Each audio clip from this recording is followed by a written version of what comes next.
If you unmute. So, everybody was online. We're ready to start, except that we don't have a quorum of the MPO, present yet. There's not a lot of action, but there's, firefighters memorial that's blocked a number of the streets in downtown. So we're gonna give them a couple of minutes and then we'll get started. If we have to skip over the MPO business, we'll do that. All right, so we're gonna go back on mute. Your brother's down with here, join, and then you sit. If he wants to. Okay.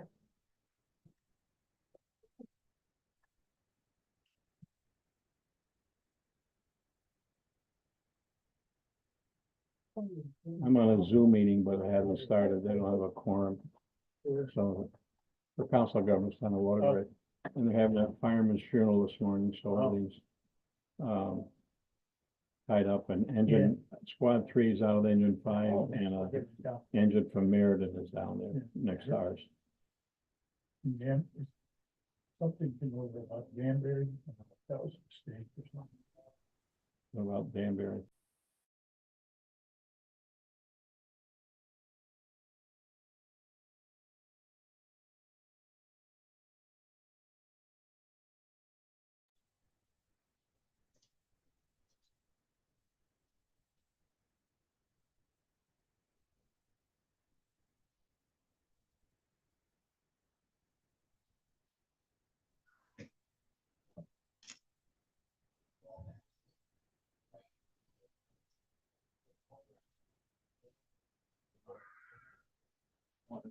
I did have this morning, so my daughter bring it to me now, so, Okay, the punch hole, all right?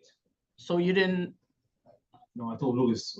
so you didn't punch in this morning? No, I didn't have the badge this morning. Okay, I told so, Louis, he said, I should just tell him.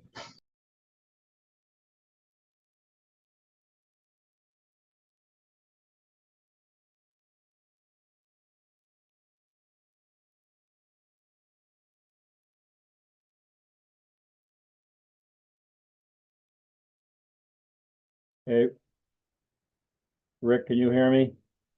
Prospect. I'm bowing out at 10:30. Yes, Mayor Chapman, we can hear you. We're just muted for a second. We're about to I get bought my started. own donut today. I had a dozen donuts there yesterday, so I'm set. Is that other camera on? Yes. What about? I didn't do with them. Okay, Mr. Chairman, we have a quorum present. Ready to go? We can get started.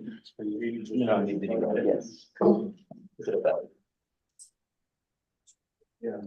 All right, I'm gonna call the meeting to order and we'll have Mayor Tom Dunn lead us in the pledge. Pledge allegiance to the flag of the United States of America and to the republic for which it stands, one nation, under God, indivisible, with liberty and justice for all.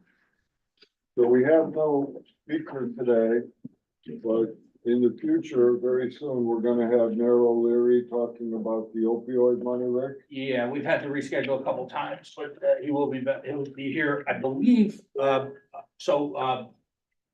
Patricia's online today, she's not here in person. Patricia, do you know? If he's scheduled for, June meeting? Yes, he is scheduled for the June meeting. Thank you. All right, and we've had a request from First Selectman Temple that you reach out and bring a speaker that he will designate on the new OSHA regulations, which impose extra costs to the municipalities. All right, let's go with roll call, I guess. Thank you, Mr. Chairman.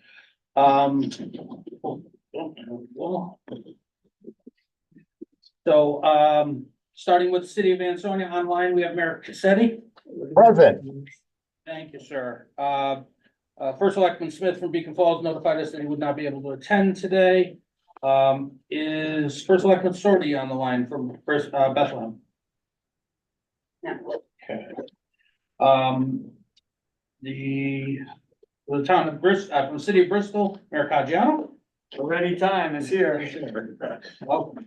From the town of Cheshire, Andrew Martelli. Here. From the city of Derby, I think we have Mayor DiMartino on the line. Yes, here. We were expecting First Selectman St. John in person. Parking is crazy. He may still be having an issue with parking and traffic. Yeah. From Borough of Naugatuck, Mayor Hess, town First Selectman Temple. Here. From the town of Plymouth, Mayor Kilduff. Here. From the town of Prospect, Mayor Chatfield's on the line. Here. Sure. From the town of Seymour, First Selectwoman Dragonis. Here. Thank you. Mayor Loretti is not joining us today. From the town of Salisbury, First Selectman Manville. Here. You. From town of Thomaston, First Selectman Moan. Here. Here. From the city of Waterbury, Mayor Panuski is at the firefighter memorial today. She coming though later? I don't believe so. They're at church now. Just started. From the town of Watertown, Town Manager Ramo. Here. From the town of Wolcott, Mayor Dunn. Here. And from the town of Woodbury, First Selectwoman Perkinson. Here. Mr. Chairman, you have a quorum of both bodies present. I'll also note, just for the record, Ellen Graham is here from Senator Blumenthal's office, Jane Dunbar, our field coordination unit at Condot, and Tommy Hyde on the line from NVDC. All right, thank you. I don't think I missed that one. All right, we will proceed with public comment. Just one or no, Rep Harrison from Southbury is on the line as well. Okay.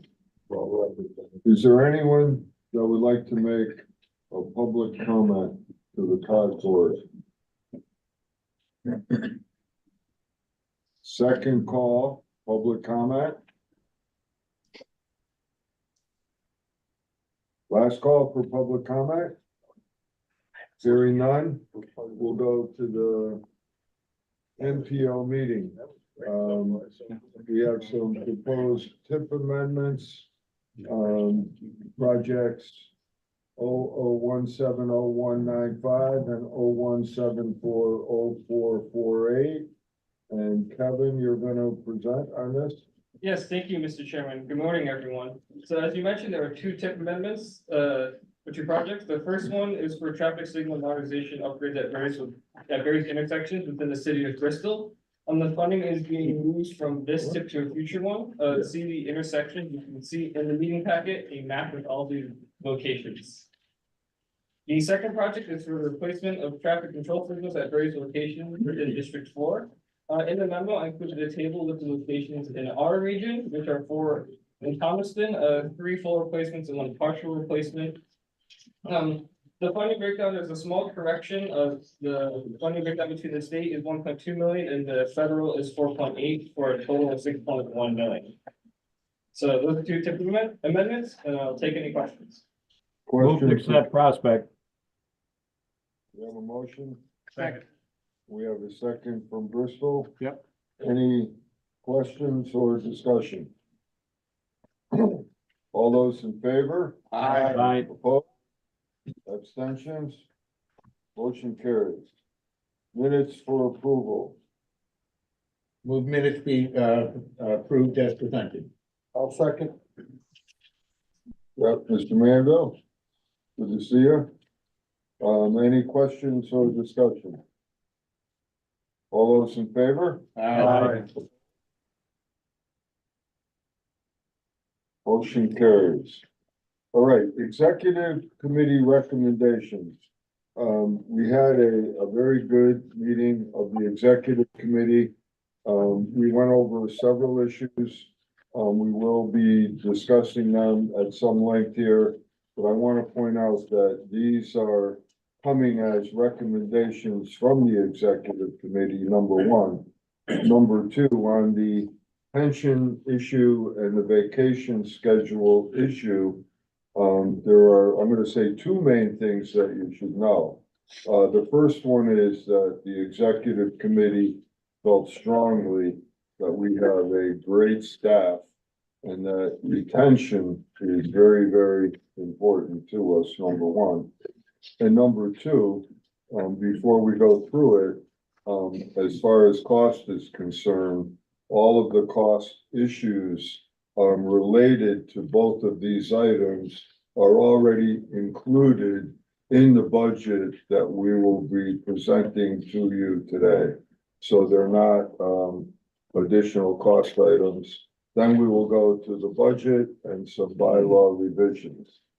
So we will start off with item number 1, adoption of a new revised pension schedule. And who's gonna present that, Rick? Sure. I'll go first. Thank you, Mr. Chairman. So the pension schedule, was something we took a look at, we talked about for a while. Let's get the document in front of me.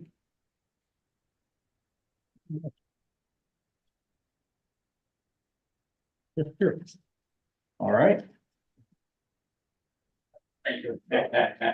Good job. Oh, so, pension schedule, is something that this board, when we set up the pension plan, this board, created it in such a way where you can revise the pension schedule, based on, really for any reason you prefer. You can change it based upon, a general increase, you can change it based on schedule, you can change it based on position or negotiation. And this is something we do periodically. So we took a look at it, and this plan, it's important to know, only the employer can contribute. It's a 403B plan. The employees are not allowed to contribute to the plan. Employees can make separate contributions to a 457 plan. We take advantage of the state if they want to put their own limits in there. So we had originally set it up with a scale that started once someone hit about halfway through their first year. They were then eligible for the plan, and the set aside is at 4%. They don't vest fully until the 5th year. Yeah. And so anybody who leaves in the first 5 years, that money comes back to us. We use that generally to run the expenses of the pension program. So what we did as part of our retention plan was to take a look at those first 5 years and then look at the 6th year. I mean, the simplified schedule that's at the bottom is kind of an easy way to look at it for the proposed schedule. But for the comparison, you have to look at the 2 charts on the top of the page. So the current program is 4% in the first year. In the 3rd year, it goes to 5%. In the 5th year, it goes to 6%. We're just proposing, and the executive committee approved, recommending taking the standard to 6% from years 1 through 5 until vesting. Under the old plan, it went to 7.5 in the 10th year. This will go to 8% in the 10th year. And then it would go in the 15th year to 9%. We're proposing making that 10%. And then once they hit year 20, we're moving it up to 12. We're proposing 12%. Increase years 20 through 20 was 10.5 and then 11% in 25. The directors are going to move up 2% from their current schedule, and I'm in there separately. That's negotiated through my contract that already exists. There's no change there. So I'm happy to answer any questions if anyone has any further. If the committee does. All right, questions? Jeff? How does this compare to the other COGs? So there's a variety of plans. 2 COGs are in MERS. They pay about 15% currently, employer contribution. I think it's 15. There are 2 that are in 401k plans that average about 8% over the life of the first 10 years. We didn't really look out much past the 10 years in doing comparisons, because that seems to be a very typical schedule for most people. Once we get out beyond that, we want to do our best to keep retaining those people as well. And then the 401ks, there's one region that's piggybacked on a town and is in a defined benefit plan like MERS as well. But other than that, and then there are 2 like us that are 403B that we're basically mimicking that schedule from Westcott. So. Okay. Have we had any issue with retainage? we've had trouble attracting and hiring and retaining people because our salary schedule is generally lower than most of our competition. We've tried to focus on benefits to make it a more attractive place. Understandable, sometimes private sector has a higher wage but they're not offering the benefit package that municipalities do. People have to choose. Yeah, and I would say the largest competition we have right now is from the state. The state's replacing thousands of jobs right now. We've all lost people to the state. And so we're lower wage, but we have the state benefit plan. We piggyback to the comptroller's office on that. Michael will tell you when we get into the budget, our medical benefit cost increased 3% this year. That was the final number. We also have to compete with nonprofits. Nonprofits are the tough ones because they're the ones who are really out there with a lot of vacation time and other non-wage benefits that can be tough to compete with. And because our agency are mostly people with advanced degrees, that's really who we're competing with. Do we expect, I mean, aside from this, with the state of, obviously, I've lost police to state, I've lost fire marshals to state, and they're just offering to, frankly, all good people, but there are some just, I need a body. Do we expect that to level off? Is there any understanding when that may level off? I mean, obviously, everybody had left because of changes in theirs, and that caused this competition. How long, I mean, before we think that competition is gonna be? Honestly, I find it difficult to see them filling all of the positions that once existed 5 years ago. I think it was 11 or 13,000 jobs that are turning over in the state system. We would have hoped part of the plan with the COGS and what we were discussing with the General Assembly was shifting more work to the COGS from state agencies, but the state is not, that's not been what the state is doing. They're replacing all those jobs. Plus, next year, that Pension Reform Act, and that's going to severely affect the state. Yeah. And we got, I mean, there are a number of factors involved on the state side, but the wages, federal agencies complain to me about what the state of Connecticut is paying because they can't hire federal employees in Region 1 because everybody goes to work for the state of Connecticut. And I guess the final thing is, I would say that, the issue I have with pensions, and I'll say this, is there's nothing wrong with them if we are actually going to keep them funded. The Southbury has kept our police pensions funded, and with the rise in the market, we did very well in the market. Our pensions are almost, depends on what the actual rate of return you want to use. Basically, we're pretty much funded. And it just takes discipline to make sure that you don't cut that for down the road like so many other parties have. So I just want, we need to be assured that as a COG, that's what's happening, that it's not kicked down the road or left. We know the damage it does. Yeah, no, because it's a 403B, it's much like a 401K, we have to pay it into their accounts with every paycheck. So it goes into the fund we manage and we control it until they're fully vested, but it has to be paid with every payroll. There is no liability beyond, is there? No, it's their money, once they're vested, it's Exactly, their money. Exactly, Right. and that's what it is. Right. We have no responsibility for it once they leave us. What? All right, do we have any further questions? Fourth, we do happen to have the, I have a question. he's on a meeting. Oh. No, it's someone talking to Mayor Chatwin. I'd like to Okay, ask Mayor. a question.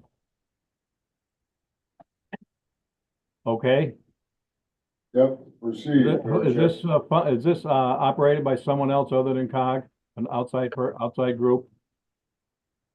It's with American funds, and it's managed by, a financial advisor out of Darien, Stanford, somewhere down there. Okay, and what about longer term employees? Do they start from scratch or is this in addition to what they've been getting these past few years?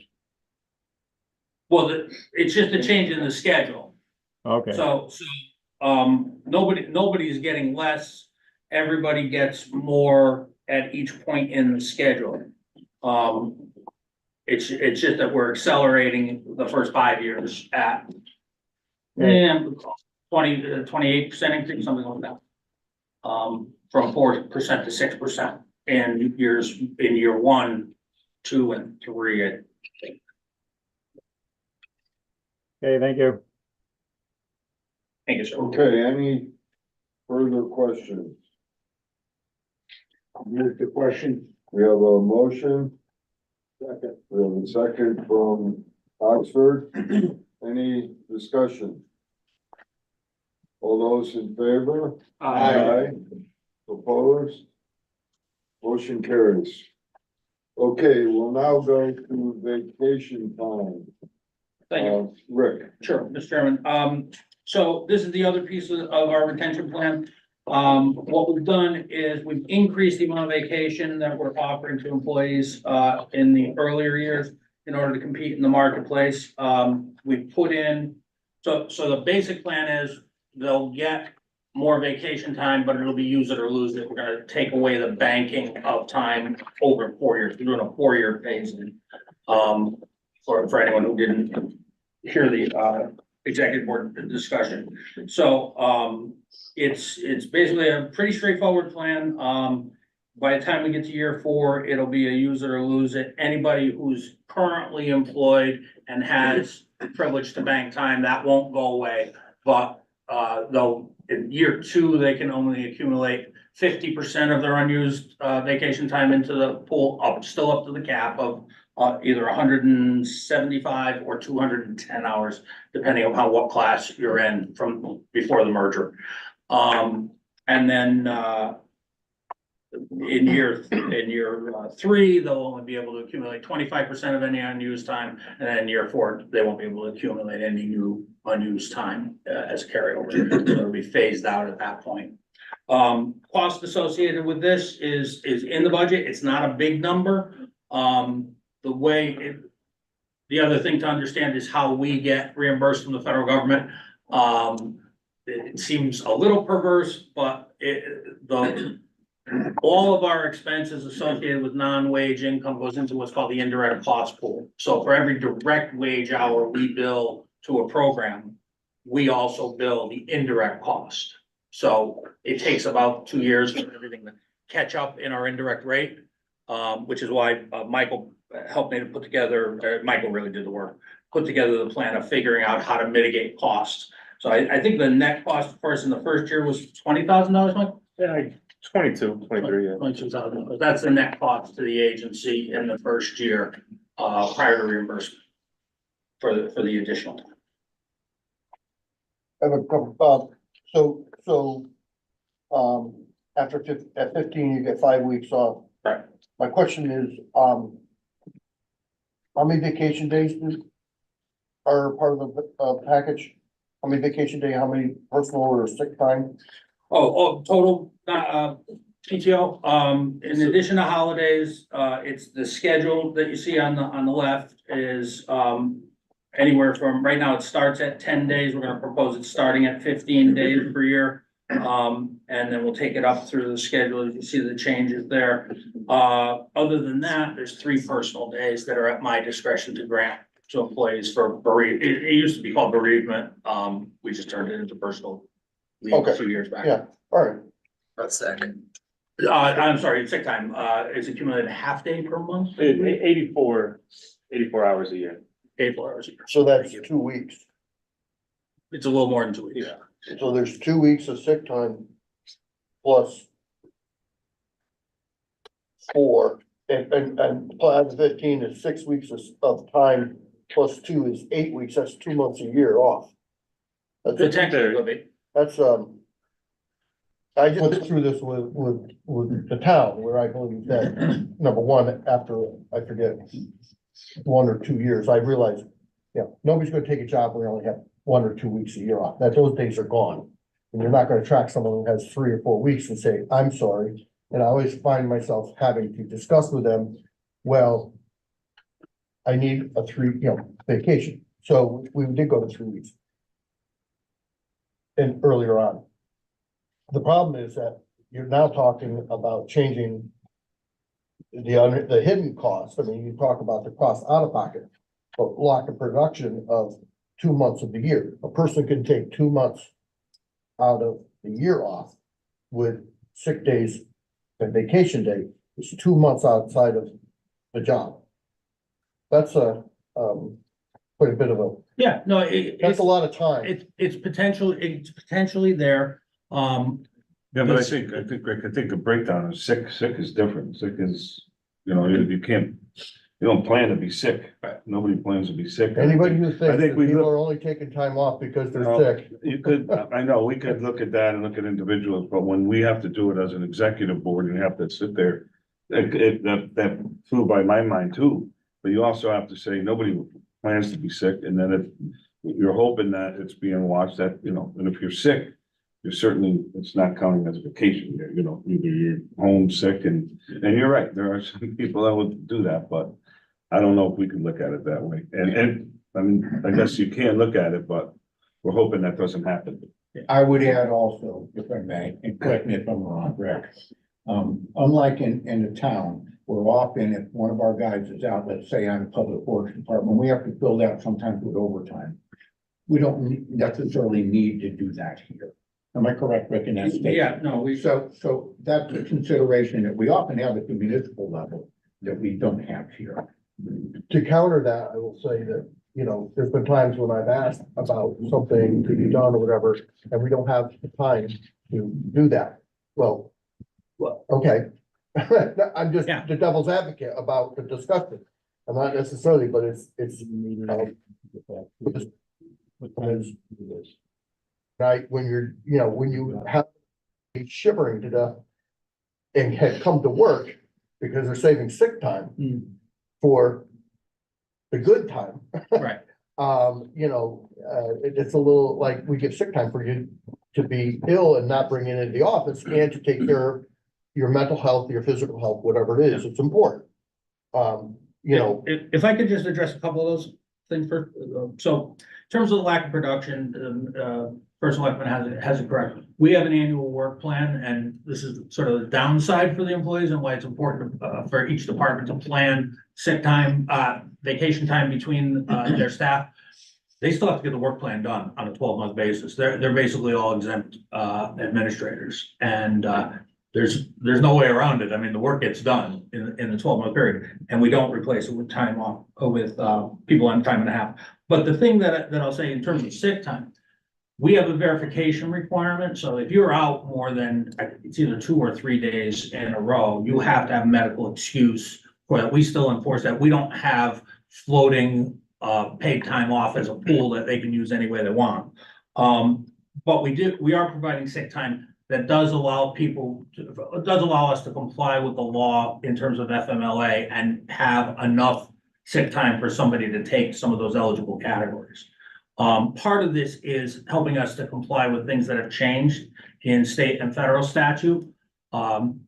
After this meeting and after this budget is adopted, I'm in the midst of 2 things: rewriting the bylaws, which we talked about at the executive board meeting at some detailed level. But I also have to rewrite the personnel policy and employee handbook, because we don't negotiate that. We're not a union shop, and this board decides what goes in there. But we have lots of things that have changed in state and federal law that are just inserted in our personnel policy right now, and we haven't updated them. So I've got to rewrite that whole thing. All of these will get incorporated comprehensively, and this takes care of some of those, particularly FMLA and paid leave issues. And in general, people who really are good at their job and work, honestly, sometimes it's hard to get them to take their time. And I know that, but then you have the other side where I'll have to leave that up to you to direct that, but I just want to bring it out and discuss it because I know attracting employees today, and I have, I also have young adults who are out there, and I know what's in their mind whenever they talk to an employer about, it's not always necessarily the wage. it's quality of life too, so we have to address that as what it is. But again, I do think it should be recognized with the employees of COG. This is a pretty nice package, which I'm not saying they shouldn't have or don't deserve. I'm just looking, saying, this is a good package. As employers, we always get criticized at times, but it's like, then you get out there and you say, look at what we do provide. And it needs to be shown in their wage, like what. Total compensation. What your total compensation is, because a lot of people do not see the total compensation. Right. Of what this really is. So what's we don't really have an experience where we've had employees that are taking advantage of sick time, do we? They're no longer employed with us. There you go. Then you're accused of losing, I didn't wanna get to that. They don't know. then you get an FOI. My experience is well, every day working in Oxford's like a day at the beach, so. Every day. I'd like to move the question, Chairman. Okay, we have a second. I'll second. Second from Southbury. Any further discussion? All those in favor? Aye. Opposed? Motion carries. So to the staff, I'm not against, I'm just, it's a good package. I hope your help. Just don't confuse the two of them. We're not gonna get donuts next time. From the other project. Yeah, those donuts run help one trustee. Right, so we're gonna move to the adoption of the 2025 budget recommended by the executive committee. And should we go to Michael? Yeah, we'll go to Michael on this. Okay, Michael. Thank you. So, the package in front of you is the budget for 2025 that the executive board recommended last. There's 5 pages. The first 2 are gonna be the operating budget. First one's gonna be the summary, profit and loss. And then the second one is gonna be our schedule of expenditures. It's pretty much what we build it into. The next 2 are just a full budget, the full summary, where you have the total, the operating and the direct expenses. So architectural engineering, planning studies, everything that we build for the projects. And then, the final page is the municipal dues schedule, to show you the variance between what was adopted last year and what we're recommending this year. So the executive board recommended a $9.4 million budget. But the operating is only 4 million of which. It is a 4% increase or $160,000 increase from fiscal year 2024. The main highlights of it, we do have a 5% decrease in what we're anticipating to spend in PL. It's not a reduction in funding. It's just we got more transportation projects with grants in, so the shift has gone from RPL, UTWP funds to the projects. We did get awarded a couple DEEP and DCD grants. RSG is remaining flat at the elevated amount of 827,000, up from 490 from 2023. We are proposing a 3% increase in municipal dues. And then all the other revenue sources is just the normal fluctuation of, different projects that come in, go out, and project timelines when staff works on various projects. And then our fringe and overhead rate for the year will be 118.6, which is 5.5 increase from 2024. On page 2. Or actually, you can stay on page 1 for a second. The salary with expenses, so salary, it is a 5% increase in salary, but fully staffed. I believe we just have one more position to fill, which is an environmental engineer. So just to be clear, I just want to go through the salary item a little more. So the salary item is a 5% increase. That's fully funding vacant positions. The increase the base increase for salaries is 3.25%. That's what I got this year, and that's what staff is getting. In addition to the 3.25%, there are some promotions and some merit raises in there. But the total cost of the salary account is increasing by 5% because there are more funded positions than there were previously. Michael, I just want to confirm this. Those other benefits are not in that salary line item. Correct. Okay, so vacation is a separate line item? Well, no, so I'm It's in- sorry. the- so the vacation's in the vacation 5%. Is included, so they're full times in there, just how we allocate it to the programs. Right. So 5% covers everything. Yeah. A 4% increase in the overall budget, 5% increase in the salary line item. But for individual employees, the cost of living adjustment is 3.25%, which is about 0.25% below what inflation was just pegged at for the last year. And then, the pension is part of the schedule that you approved, but also, more people, so we had a bunch of new hires over the year so that they will have been actually moving into the pension program, so it's also a positive increase. Medical insurance, so in the budget, you can see that it actually has a 12% decrease. So the actual cost of it has raised 3%, which is actually great because the previous year is 8%, 10%, 12%. But when we budgeted last year for vacant positions, we budget at a 2-person. A lot of people came in, they elected a 1-person, essentially, we ended up saving a ton of money for the budget because of that. So now, on the second page, to go over some of the expenses, and more of the high items that are, that stand out. So for IT equipment, we will be looking to procure a new server, that needs to get replaced. Software, there's some additional software requirements to expand, our capacity and capabilities. We do have an increase in professional dues. We added some additional professional organizations and memberships to it. Legal is actually a decrease at about 50%.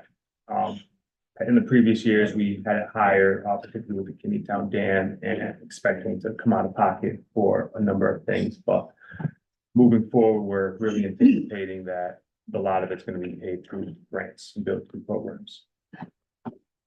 Supplies, increase in staff, increase in the line item for what we need. Rent, so rent is shown as a 9% increase. Previously in the current budget in 2024, we anticipated maybe needing to rent extra space for the staff that we had. We decided not to go through with that. So it's a decrease in what we anticipated from last year. It's not an actual reduction in rent. Then the last 2 items, training professional development, that includes educational reimbursements, and additional staff development. And then finally, travels and meetings. This number increased, quite a bit, just about doubled, and that's mainly because of the expansion of hosting meetings for training sessions, particularly for municipal staff and such.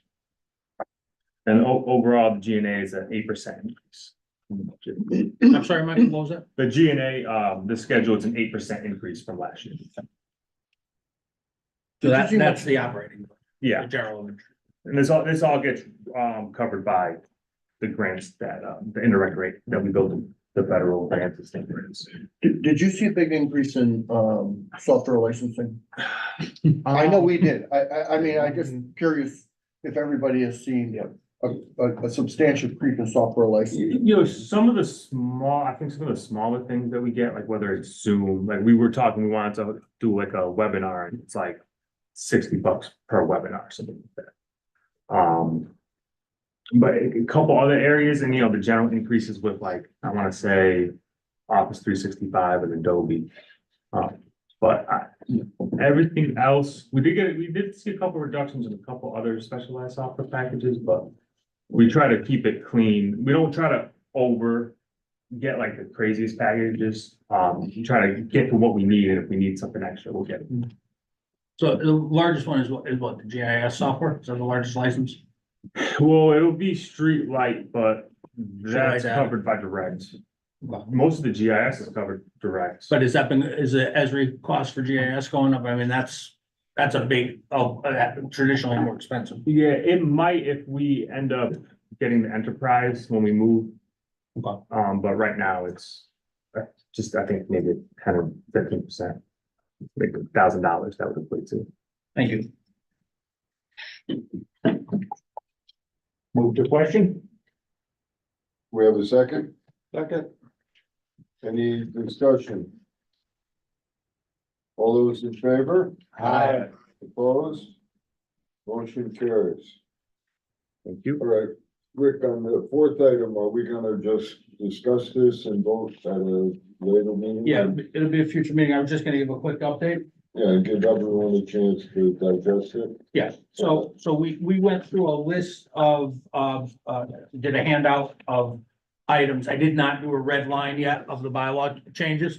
Just went through the items and try to get a sense from the executive board as to what items they wanted changed, what they were willing to entertain, and suggestions that we had. So the big one that's in there is the Regional Planning Commission, which we're proposing to abolish the RPC.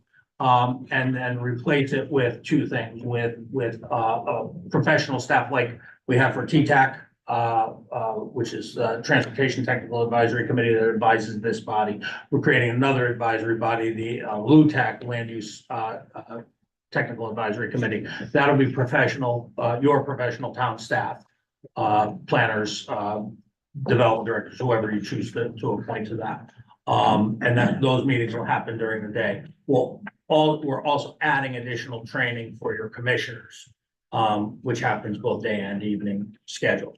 So that's the biggest change in the bylaws. I'm rewriting it based on some of the comments we got, or the discussion we had during the executive board meeting. I just want to go through a couple of quick things. We want to clarify some existing practices like executive committee, alternates can't serve in the executive committee, executive meetings, personnel discussions, things like that. No alternates are allowed there. That's always been our practice, but it wasn't written in bylaws explicitly. We're going to deal with remote participation in meetings. We're going to look at the state's policies on it, and we're going to try and firm up our policy to make sure we have something that meets the test of the sunshine laws FOI. I think the only one that I really wanted to point to is probably we're talking about authorizing us to do electronic payments. Right now, we still have 2 signature check requirement on everything, which, as you can see, is not a very easy process for all of us. So we're gonna explore going to a voucher verification system that we can do electronically, send to the treasurer, have all the information, but we'll sign off on a single sheet that where we authorize the expenses, and then finance can do electronic payments online. So we'll look at that. We'll write it and bring it back. Let's see, I don't think there's anything else that's major. A lot of it's just housekeeping and cleanup. We're gonna clarify the executive committee's function in negotiating with the executive director, but the full board hiring the executive director. First Selectman Temple expressed some strong opinions on the fact that everybody should be represented in the hiring of a new executive director. So we're gonna clarify that language. And that's really it. That's really it. Those are the things. So what I'm gonna do is next step, I'm drafting a red line version, which will go out to all members. It'll go to the executive committee, but we copy everyone, and all members are invited to attend or participate in executive committee meetings. But we'll get that out there. My goal is to adopt it. I don't think we'll be able to adopt it by June meeting, and although we schedule a July meeting, we typically cancel the July meeting, and then August, we don't have a meeting. So I'm shooting really for September to bring it back clean drafts on these. And then just to add to that, I'm also, as I said earlier, rewriting the personnel policy and employee handbook. So hopefully I'll be bringing that back to you in September as well, with all the new policies that have been adopted and new laws that have been passed. All right, thank you, Rick. And as Rick said, everyone is invited to the executive committee meetings. And, you know, the discussions are quite lengthy, so, everyone feel free to come. All right, let's go to the financial report. Michael. Thank you. So this is the financial report for a period ending April 30th, 2024. I do gotta say, there needs to be a correction in the item that you got. It does end in 2023. I never updated it from December. So I will be corrected in the next month's report. Anyways, so you did get this, I believe on Wednesday. So we're 10 months through the year, 83%. Our net position currently is 143,000. I am anticipating to converge towards zero, but I'll have year-end projections for you next meeting. Our cash balance is currently 1.16 million, and we have an unrestricted general fund of just over $1 million. We haven't experienced any unexpected funding cuts, anything of that nature. If anything, we've actually been getting more grants, which has been great.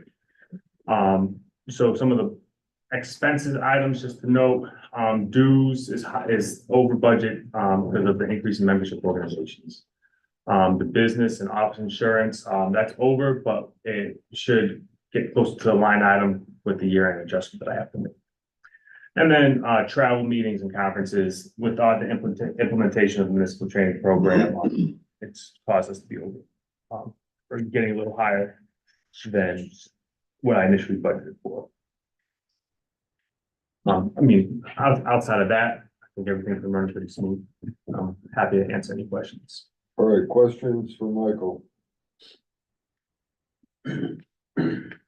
Motion to approve. I was looking for something else for a change. All right, But I'll second it, keep it going.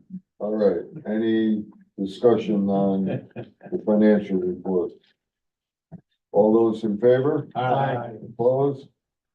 Motion carries. Thank you. Rick Dunn, Director's Report. Okay, try and make this quick.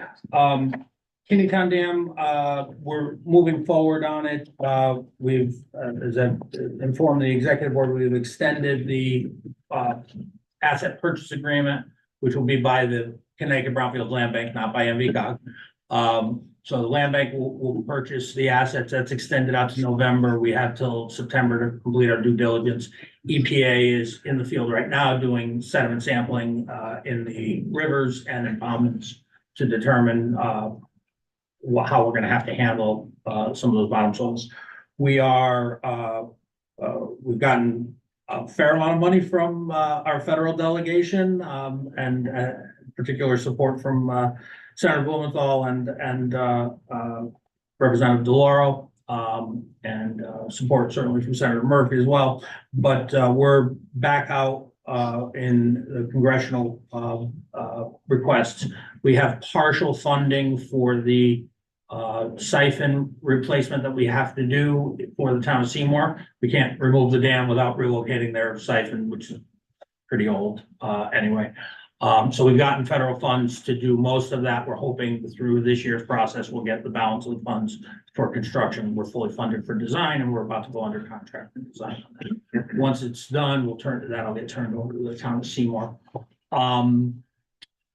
Community engagement folks from the Save the Sound and NVCOG teams have been out, going door to door, meeting in the neighborhoods, talking to people. You know, we're carrying on that conversation, and we look forward to working more directly with the two towns, Seymour and Ansonia, as we get actual authority. Last big thing is what was in the news about the safety of the Coal Pond berm. We think we have a plan for mitigation of that FERC will approve. And We know we have a plan. well, we think FERC will approve it. We have a plan. So that's the position we're in right now. But we're moving on all fronts. We don't see any obstacles or delays right now. Having said all that, we don't know what the final outcome of the design will be. The project's not designed yet. And we hope to be engaging the design engineer in the next 2 months, I would say. So Aaron, did I miss anything on Kennington? So we do have a surveyor out doing the property survey for the due diligence. And that should be wrapped up in the next couple of weeks. So they had to deal with the rail, which is always difficult, but they worked through it. And so that the title search, and I think we're in good shape. Darren, I still want a personal tour of that berm, and I invite anyone here who wants to come. Name the day and I will be there. Okay. All right, so unless there are any questions about Kennington at this point? Kevin, the main guy down there, Yeah, Kevin Zach. yeah, he does a little bit more than Kennington Dam. He was in our town yesterday, re-nesting a hawk. Yeah. Baby hawk and a baby owl in the So It's our guy. he came out, I'm like, what are you doing away from the water? Yeah, no, Kevin does a lot of raptor rescue, and, works with those groups that rehabilitate them. Yeah, pretty interesting. Yeah, I actually found them outside the end of my driveway one day, chasing hawks. Find it. I have no idea. Naugatuck Citizen of the Year 2 years ago. Yeah, and Kevin's a great partner. As a matter of fact, he's been running around raising money for, these mitigation things that were unbudgeted for to make the berm safer. He's out trying to raise money on his own to get that done, so he's been a great help. What's merged transit district? So I just wanted to talk about this. I probably put a title in that was more provocative than it needed to be. But so we have a couple of things that have gone up. We did the corridor study for the Route 8 alt modes corridor, which calls for additional types of transit in the Route 8 corridor connecting Naugatuck Valley and Bridgeport. The rail line goes the other way. We have no connection to New Haven. As I found out from staff, there's one bus that runs between New Haven and Waterbury, two largest cities in New Haven County. It makes 168 scheduled stops. And that's the only way to commute between the two towns. It only takes 75 minutes. I guess Rich guesses it makes about half those stops. On an average. On an average trip, right? Yeah. But it's a problem. Clearly, we have no connection on the western point of the compass out toward Danbury. And then the service that we have to Torrington is unfortunately one city bus that runs on Route 8. I mean, it should be a coach. It should not be a city bus running at those speeds on Route 8. It's a very popular service, and it gets people to the train in Waterbury in many cases, or it gets people to their jobs or to Yukon, which is the original reason it was implemented, was because of Yukon, and it's just taken off tremendously. The other interesting thing that I didn't quite understand is that you have to go to Hartford to get to Waterbury. If you're between Bristol and Waterbury, the only way to do it is to go to Hartford. You have to go to Hartford first, to get back to Waterbury. And that's true for many cities. Yeah, I can see that. You gotta do that to go to Middletown. to do it. It's anywhere, anything is available. From Bristol. Yeah, You gotta go to from Hartford. what, anywhere between. We don't go west. Here to New Britain. You gotta go east first. You gotta go south, Hartford, south, and then back north. Well, that's freaking bizarre. Yeah. So, and, you have the bus that comes across, toward Thomaston, toward Yeah, I do. to Hartford, and the other direction, which is much like that one that runs between New Haven and Waterbury. So that's an issue. Separately, we have the two transit districts that we're involved in. So, with Valley Transit District has its own board. They handle their operations, but we're responsible. This body owns that building and is responsible for control of the federal asset. You own the rolling stock, you own the buses, all of that is NVCOG's responsibility. What we do with Greater Waterbury Transit District, it's really not a transit district in any real sense. It's a board of a few very nice volunteers who come to a meeting, and basically all they're doing is spending the elderly grant, and the level of service is incredibly low. Some towns get 1 day a week paratransit service. You have to schedule a week in advance. Yeah. Some towns get 2. Not a good system. Yeah, Great. it's not good service. That's the main problem. The other thing is the Waterbury division of, and I didn't plan to talk this long about it, but I'll just wrap it up. The Waterbury division of CT Transit has really poor level of service as compared to what the state funds in the other major cities around the state. If you're in New Haven, buses are scheduled with 10-minute headways. Maybe some buses are a half-hour headway. In Waterbury, they're 1-hour headways. And the on-time performance is not great. I'm not saying it's the operator's fault. I'm saying it's impossible to run the system that the state is funding with the dollars that are in place. So it's one of the reasons we have this jam up on the green and in front of Yukon, one of the reasons is because people miss their bus, they miss their connection, and they have to wait around for an hour to get the next bus. So we've been talking to the city of Waterbury about that in particular, and the level of service. And then the last thing is we don't connect with the New Haven division except on that one route. So we have bus service that comes up Route 8 from New Haven to Derby to Seymour.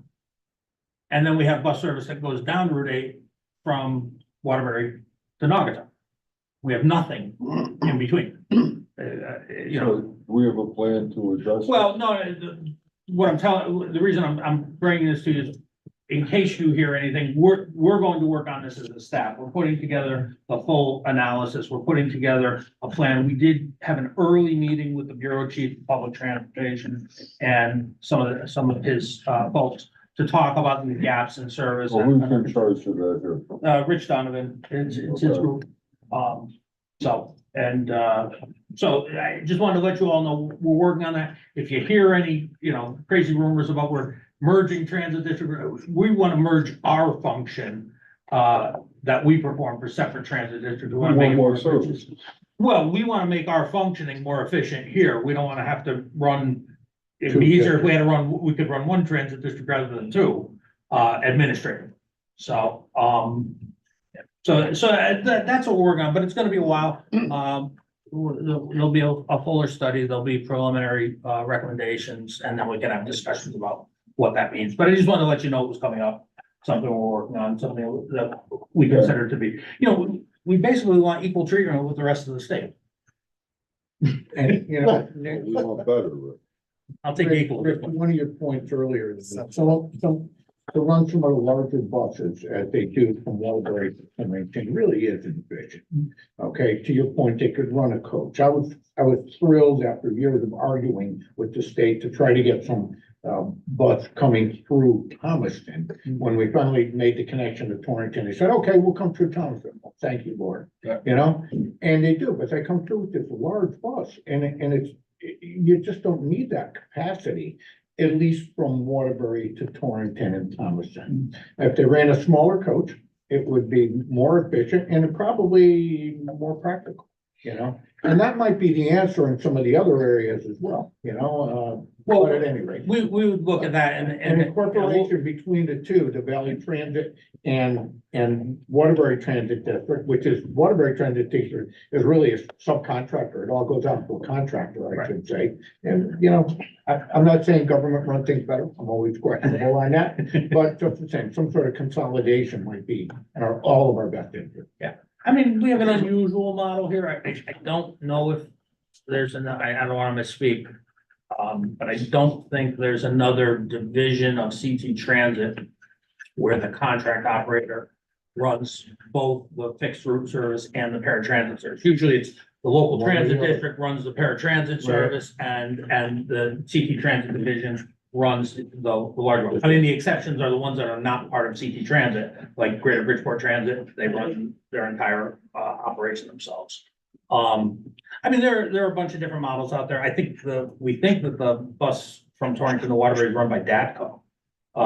Yeah, so, but in terms of demand, we'll look at demand in the study. We'll look at what makes the most sense for capacity and what type of vehicle should run on what type of road.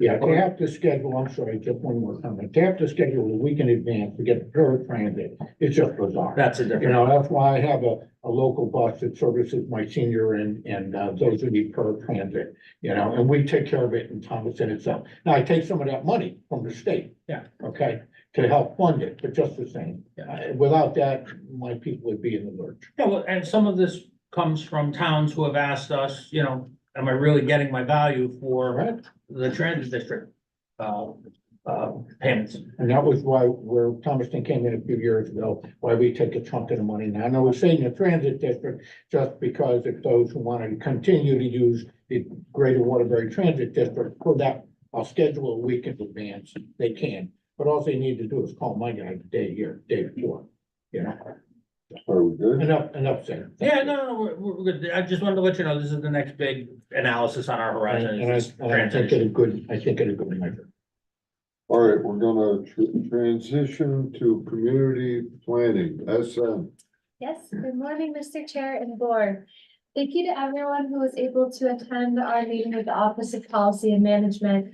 We had a really fruitful conversation that helped us update the memo that you received at the prior board meeting. I apologize that we weren't able to get it into your packets, but it is in front of you, so I will give you the 3 updates of what we changed from the memo you saw last meeting to the memo that you have in front of you today.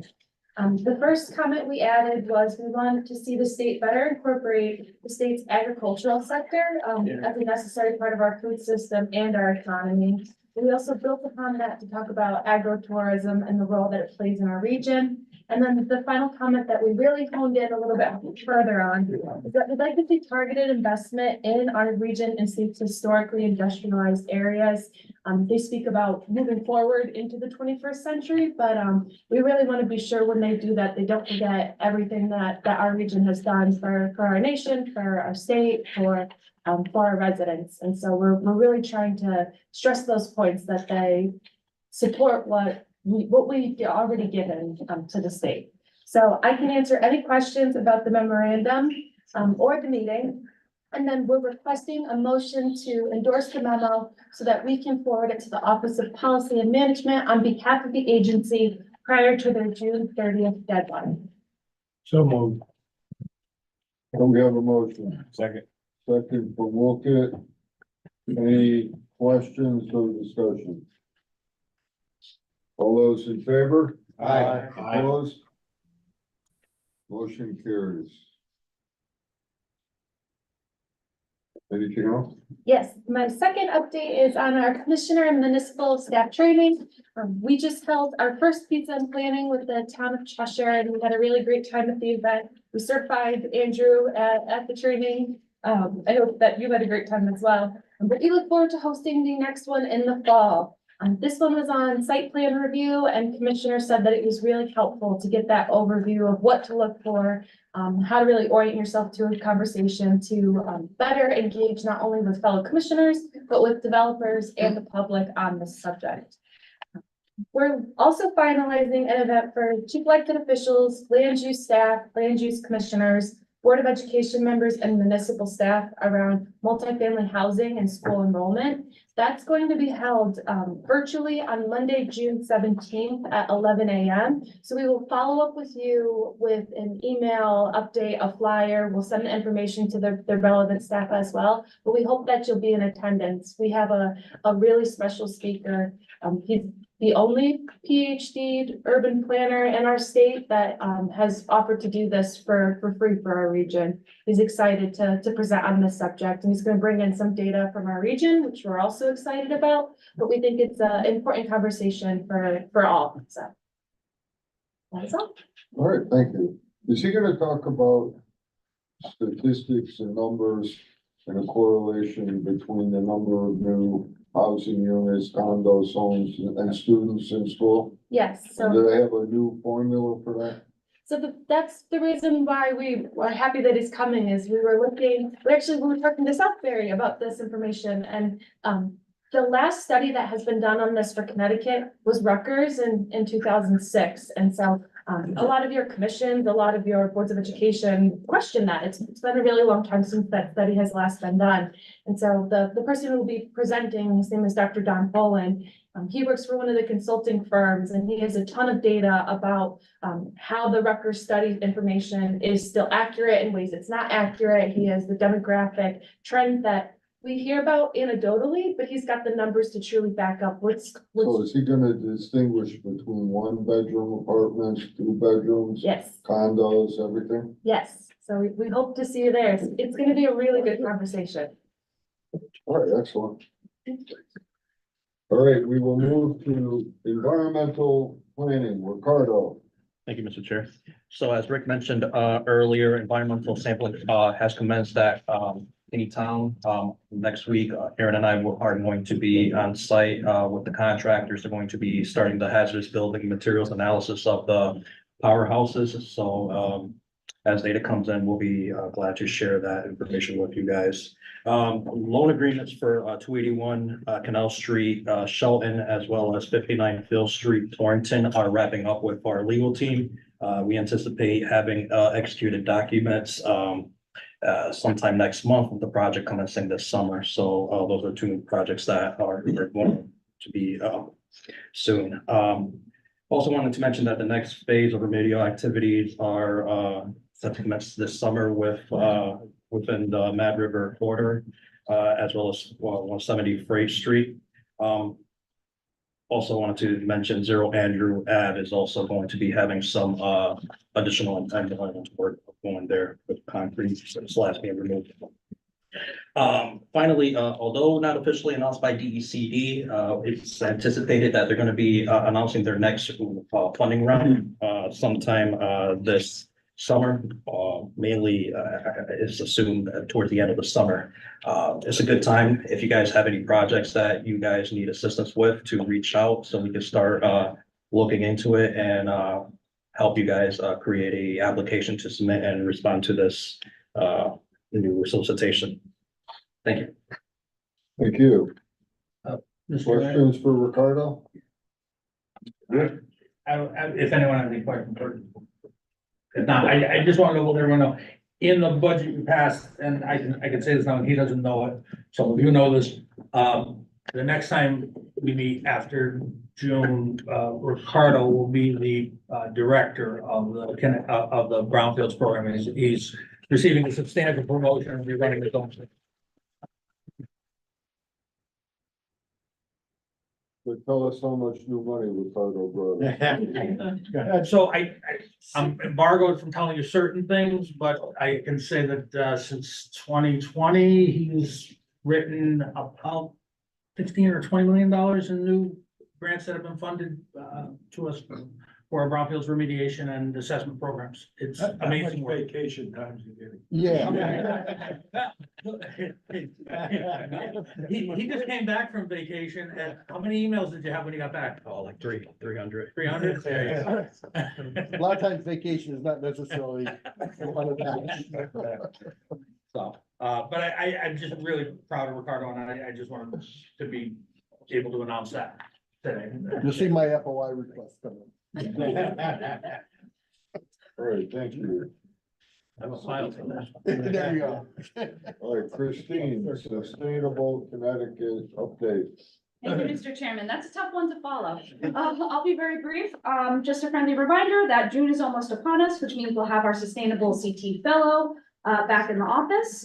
He'll be with us May 30th through August 23rd and is available to help with any of the literally hundreds of actions on that sustainable CT menu that you might be interested in. We had a lot of towns express interest so far already, so we're going to keep them really busy. We're not recommending any action or anything right now, but if you have any questions about how to gear up for the this summer and to get ready for the fellow, feel free to reach out to me. You know where I am. So thank you very much, and that's it. All right, thank you, Christine. All right, Tom, municipal separate storm sewer system, MS4. Yes, thank you, Chairman. I will be informing the board on recent developments on the MS4 permit today. There is no action required for this update. With the exception of Bethlehem, all of our member municipalities are required to comply with the municipal separate storm sewer system general permit, otherwise known as the MS4 permit.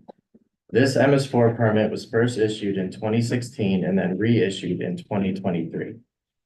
DEEP is now beginning the process of developing a new MS4 permit, which the agency expects to issue on November 1st, 2025. As part of that process, DEEP has conducted workshops, public listening sessions, webinar series, and collecting input from stakeholders.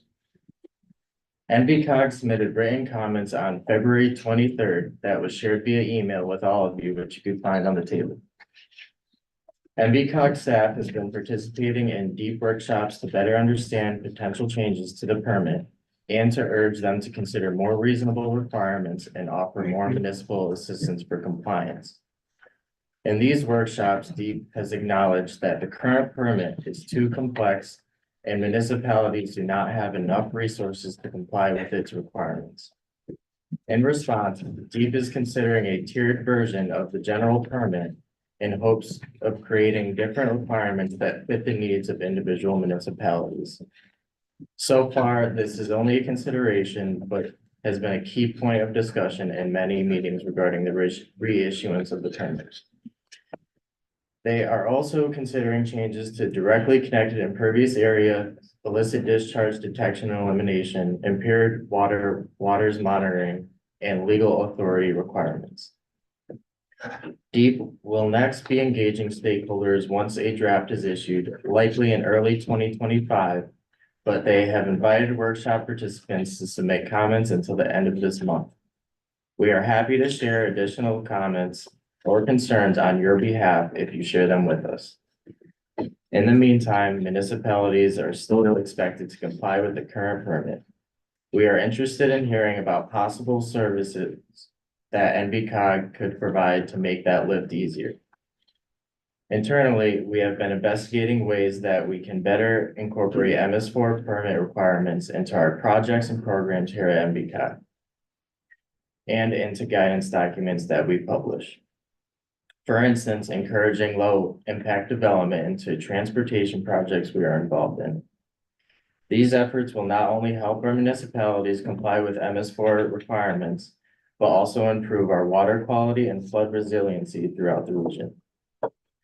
We urge towns to contact us with any changes you would like to see in the current MS4 general permit. Or if you have suggestions for services NVCOG can provide to better serve your municipality for MS4 compliance. My team and I will be happy to answer any questions you may have at this time. Thank you. If I may comment. Yeah, I have a comment as well. Go ahead. I think what they fail to understand is, let's look at the Naugatuck Valley, okay? We're hilly towns around this river. Most of these towns have been well developed over the course of years, and we have sewer systems that obviously stormwater systems that go into the river. There's little or no opportunity in most of our areas to put in the LID method. It just doesn't exist. So I think they're unrealistic in many regards, thinking that we can simply take this water out of the stormwater system and put it in some other manner so that it can simply filter into the groundwaters and be dispersed. I get it, that's ideal, and that's fine when there's new developments that take place. But in those areas that are existing, it simply is not viable. And that's one of the things that I found over the years that I just find totally unreasonable. And I think they need to understand that. And that's something we're working with DEEP on, trying to get them to understand that. Thank you. Yes. I would also add, excuse me, and I agree with First Selectman Moen, but in Naugatuck, we used to do it internally with staff. We had to turn to consultants. And we learned that there was really only one consulting firm in the area that actually does this work. I guess it's not a high-paying area for consultants, and it's difficult to even get help from consultants, and it's a big problem. So Tom, we expect you to fix it. I have to say, Tom and Molly, working under Aaron, and Christina would work with, Beacon Falls, who, one of the few communities actually got a notification from DEEP that they were in violation. And, our team worked with the town to get them on the road to compliance and in a better position. So I really, that's the kind of work, if you need that help in your town, if you get those kinds of notices, call on us, and Aaron will put it on his schedule. So the other towns are doing well, okay, in between? So, I don't even know. I think DEEP is seeing that there's a serious lack of compliance overall in the state, and I think it's because it's impossible for most towns to comply. For the reasons you said, and for other reasons too. It was an unrealistic permit to begin with, and I think, from what I hear from Tom, sitting in on these workshops, it really seems like they're hopefully listening to towns and making this more achievable. And looking more at, I think our biggest thing is they should be looking at actual impacts of actions rather than, all of these sort of little fiddly things that towns have to do to comply. Like, let's look at the actual outcome of what these actions are and and focus on the ones that are actually gonna make a difference rather than, So here's one other problem I see all the time. So in Naugatuck, it's an older town. And most of, or many of the older subdivisions were long before wetland zoning. And they have their own internal stormwater systems that are not part of the town stormwater system. And there's all kinds of problems in neighborhoods that are not part of the town stormwater system. And theoretically, that belongs to the individual property owners, but they can't fix it because everyone, builds their own swales and there's pipes and they're broken. And it's impossible for the neighborhood to fix their own problem without town assistance. And the older your town is and the more older housing you have in the valley, it's a huge problem. Yes, it is. And it's gonna get worse every year, especially with the rain. Like, we had more problems last year than the previous 9, just because of all the excess rain. And as it turned out, the municipal stormwater system is operating pretty well. I mean, we have problems, but the private systems have a lot of problems. Yeah, but assuming most of the private systems are still discharging into bodies of water that get to the river. They're supposed to. It all depends on the inspection, who inspected them at that time. That's true. That's where it falls down to. Yeah. Little or none, Yeah. not good. Yeah. The rain helped us find some. Helped us find some But we're outlets. not looking. We didn't for know, I know, we don't want it anymore. Well, we were like, oh, where did this come from? So 2 things that, if I could, Mr. Chairman, just add, so the state has encouraged us to, or towns to pursue stormwater authorities, creation of stormwater authorities, which is, like having another WPCA for your stormwater. Catching district. Well, it's a fee, and, that's from their position, that's how you pay for these things. I don't think that that's necessarily a viable idea statewide. But the other thing is, there are things we can do. We did this project on the state road, Route 34, which is Main Street, Derby, basically doubled the area from curb to curb, back sidewalk to back sidewalk. But, and Karen, correct me if I'm mistaken, did not have to add any additional capacity for drainage because all the parking lanes are pervious pavers that percolate water back down into the ground directly. The sidewalks, the buffer areas, and the grass in the center. We actually pushed them to design rain gardens in the center median rather than plant vertical plantings. That got nixed. But I think, right, Karen, they didn't have to increase any capacity for discharge. Yep, not to my knowledge. And they doubled the area going back to sidewalk and back sidewalk. So these paver systems and other systems to detain and percolate water right underneath the road are a good way to approach this. When you're designing something. When you're such as designing that. something Right. Yeah. Okay. Okay, so where are we? We're going to transportation planning. Rich, No, it's actually me, but thank you. It's usually Rich, but he doesn't have anything. just there. These are the certifications and assurances we have to adopt by resolution every year for our FTA capital program.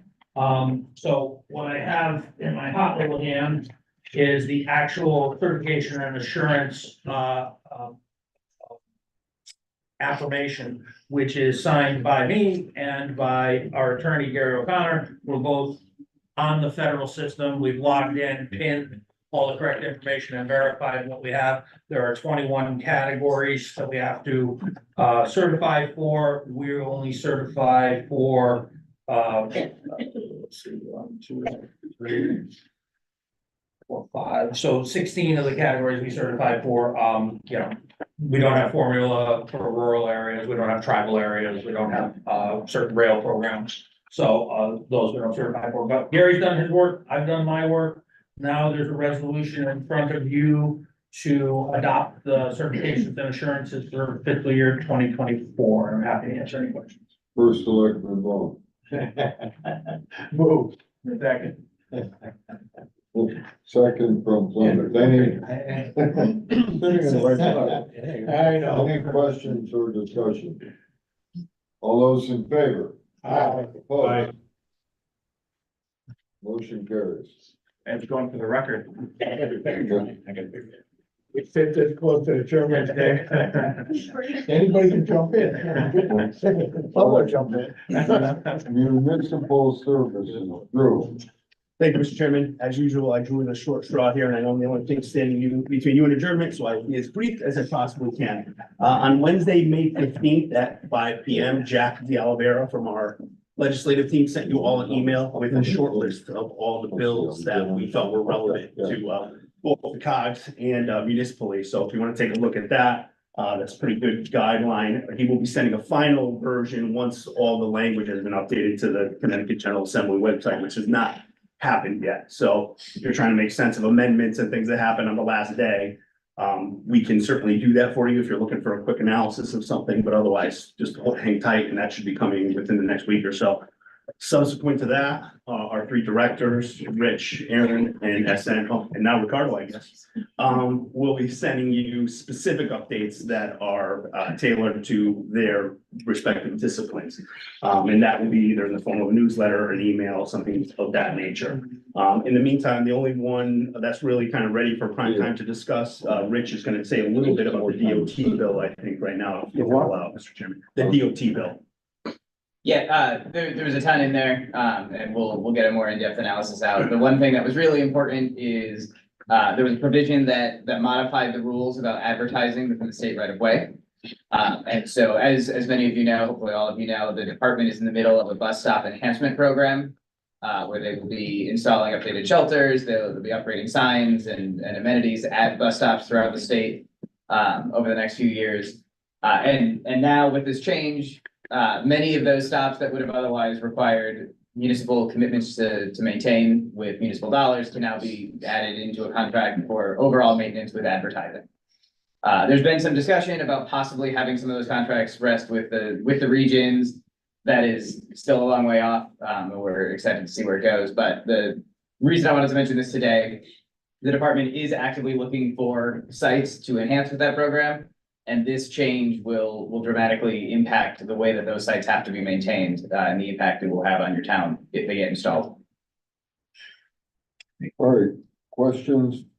I have one briefly for Drew. Drew, I haven't seen it, but I heard anyways, that steep funding in some manner will be tied into affordable housing, or at least those who are pursuing affordable housing would be given preferential treatment. Any truth or anything to that? Or steep grants simply, I know they're being increased to $1 million, are they not? They're being increased from 500,000 to $1 million, but that provision you're talking about did not pass. And a lot of things did not pass in the 11th hour, really, to be honest with you. They did not get a lot of things over the finish line. Good. And that's one of them. Good. But they did get increased. The to $1 increase million. did pass, yes, from Okay, 500 that's to good $1 to million. know. Yeah. Thank you. Yeah, no problem. Okay, let's go to emergency management. Okay, in your packets, you do have John Field's monthly report. He is on the line as well if anybody does have any questions for him, but just two things I wanted to point out from that. Number one, your staff is required to submit an updated LEOP this year, which stands for Local Emergency Operations Plan. This is done every 2 years. Please reach out to John directly if you have any questions on that. John also asked me to point out that he sent you an email earlier this morning about the June 12th EPPI, which is Emergency Planning and Preparedness Initiative, which is specifically about election security. And they're really looking for a robust attendance at that. And he just sent you the email right before the meeting, so you can check your inboxes for that. And then the only other thing I wanted to mention, which I think is a great program, if you look in your packets, the second attachment is about the Bring Me Back Home program. And what that is it creates a mechanism to register individuals who have cognitive issues that may lead to them being disoriented, confused, and then subsequently lost. So I'm sure you've all seen the alerts on the news where somebody's gone missing from their home or a hospital or a nursing home. And this will allow people to pre-register their loved ones with details and pictures. So if someone does go missing, you can call 911 and they'll already have all that information to be able to blast it out more quickly and efficiently for emergency services to get that person home. And that's all I got. Okay, we are, even though it's not on the agenda, Sorry. we're gonna have our, Other, an opportunity for our roundtable short discussion, so no lengthy topics, but, we're done. one comment after this crazy meeting and your busy schedules, you wanna relax, come out to the little town of Woolkit. We have a food truck festival that was, cornered off of great town of Naugatuck, or of Naugatuck. Had a couple of them down there and they decided to move to Woolkit for a little while, so. What is the crowd you're anticipating? I'm not anticipating any crowd. The crowd that coming off of Naugatuck was 40,000. They're expecting what I'm told is 30,000 people. Music, food trucks, entertainment, starting tonight at 4 o'clock. It ends at 8 o'clock tonight and Saturday and Sunday. Starts at 11 o'clock Saturday and Sunday. It's right up at our Scoville Field where our beach area is, right in the kind of the police department and all that area there, our BAW fields. It's right next to that. There's a lot of stuff gonna be happening, so. If you need, I live at 8 Pleasant Street, so if you wanna park in my yard, go ahead. You may not find a place. Only if you're invited me for a cocktail. It's about a 5-minute walk from there, but, you're welcome to come on up to Wolf and enjoy yourselves. Right, I wanna remind everyone, next Wednesday, 9 o'clock, we're having our initial meeting of our waste, committee. So, everyone is invited and I think we'll have a pretty good, attendance. Would anyone else like to comment? As quick, just say big thank you to Savannah and her team for the planning and pizza the other night. It was pretty well attended. They did an excellent job. We really enjoyed it. So we're happy to host again in the future. Thank you. Last call. Motion to adjourn. Second. All those in favor?